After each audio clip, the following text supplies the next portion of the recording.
Dire non aide-t-il l'enfant à grandir? Certainement.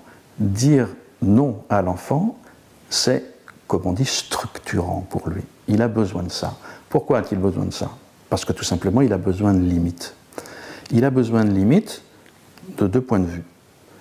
D'abord, parce qu'il ne peut pas tout avoir. Personne ne peut tout avoir. Il ne faut donc pas s'imaginer qu'on va être aimé de son enfant en lui donnant tout, avant même qu'il l'ait éventuellement demandé, parce qu'il a besoin de connaître la limite dans la satisfaction de son désir.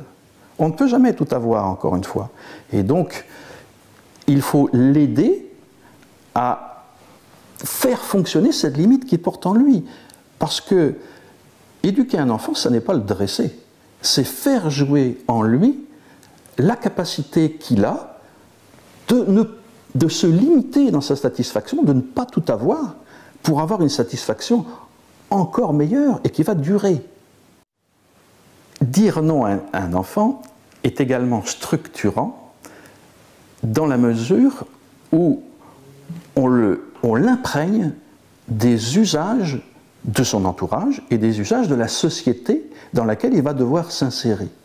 Donc, il faut pouvoir lui dire ce qui est faisable, ce qui n'est pas faisable dans cette société-là.